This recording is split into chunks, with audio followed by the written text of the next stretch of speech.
ವಿಜಯಪುರದಲ್ಲಿ ಮಳೆಯ ಅಬ್ಬರ ಮತ್ತು ಅದರಿಂದ ಆಗಿರುವಂತಹ ಅವಾಂತರವನ್ನ ನೋಡಿದ್ವಿ. ಇನ್ನು ಗದಗದ ಕಡೆ ಹೋಗೋಣ. ಅಲ್ಲೂ ಕೂಡ ಮಳೆ ಜೋರು ಸುರಿತಾ ಇದೆ. ರಾಜ್ಯದಲ್ಲಿ ಈ ಮೂಲಕ ಮುಂಗಾರು ಚುರುಕುಗೊಂಡಿದೆ. ಗದಗ ಜಿಲ್ಲೆಯ ಹಲವೆಡೆ ದೊಡ್ಡ ಪ್ರಮಾಣದಲ್ಲಿ ಮಳೆ ಆಗಿರುವಂಥದ್ದು. ಜಿಲ್ಲೆಯಲ್ಲಿ ಉಕ್ಕಿ ಹರಿತಾ ಇದ್ದಾವೆ ಹಳ್ಳ ಕೊಳ್ಳಗಳು. ಉಕ್ಕಿ ಹರಿಯುವ ಹಳ್ಳದಲ್ಲಿಯೇ ಮಕ್ಕಳನ್ನ ದಾಟಿಸ್ತಾ ಇದ್ದಾರೆ ಗ್ರಾಮಸ್ಥರು ಅನ್ನೋದು ಗೊತ್ತಾಗ್ತಾ ಇದೆ. ಗಜೇಂದ್ರಗಡ ತಾಲೂಕಿನ ದ್ಯಾಮುನಶಿ ಗ್ರಾಮದಲ್ಲಿ ಭಯಾನಕ ದೃಶ್ಯವೊಂದು ಸೆರೆ ಸಿಕ್ಕಿದೆ. ಯಾವ ಪ್ರಮಾಣದಲ್ಲಿ ಮಳೆ ಆಗ್ತಾ ಇದೆ ಅನ್ನೋದಕ್ಕೆ ಈ ದೃಶ್ಯ ಸಾಕ್ಷಿ ಆಗ್ತಾ ಇದೆ. ಗದಗ ಜಿಲ್ಲೆಯ ಹಲವು ಕಡೆಗಳಲ್ಲಿ ಮಳೆ ಅಬ್ಬರ, ಅದರಿಂದಾಗಿರುವಂತಹ ಅವಾಂತರವನ್ನು ನೀವು ಸ್ಕ್ರೀನ್ ಮೇಲೆ ಗಮನಿಸ್ತಾ ಇದ್ದೀರಿ. ರಸ್ತೆಯ ಮೇಲೆ ರಭಸವಾಗಿ ನೀರು ಹರಿತಾ ಇದೆ. ವೆಹಿಕಲ್ಗಳೇ ಪಾಸ್ ಆಗೋದಕ್ಕಾಗ್ತಾ ಇಲ್ಲ.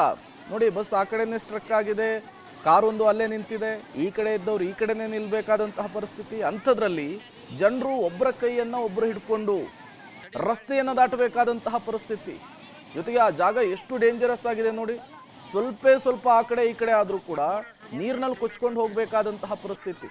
ಹಾಗಿದ್ರೂ ಕೂಡ ಪ್ರತಿನಿತ್ಯದ ಜೀವನವನ್ನು ನಡೆಸುವುದಕ್ಕೆ, ಹೊಟ್ಟೆಯನ್ನು ತುಂಬಿಸ್ಕೊಳ್ಳೋದಕ್ಕೆ ಜನ ಒಂದು ಕಡೆಯಿಂದ ಮತ್ತೊಂದು ಕಡೆ ಹೋಗಲೇಬೇಕಾಗಿದೆ. ತಮ್ಮ ಕೆಲಸ ಕಾರ್ಯಗಳನ್ನು ಮಾಡಿಕೊಳ್ಳಲೇಬೇಕಾಗಿದೆ. ಹಾಗಾಗಿ ಒಬ್ಬರ ಕೈಯನ್ನು ಒಬ್ಬರು ಹಿಡ್ಕೊಂಡು ಓಡಾಡಬೇಕಾದಂತಹ ಪರಿಸ್ಥಿತಿ. ಮಹಿಳೆಯರು, ಮಕ್ಕಳನ್ನದೇ ವೃದ್ಧರೂ ಕೂಡ ರಸ್ತೆಯನ್ನು ದಾಟ್ತಾ ಇರುವಂತಹ ವಿಜುವಲ್ಸ್ ಅನ್ನು ಗಮನಿಸ್ತಾ ಇದ್ದೀರಿ.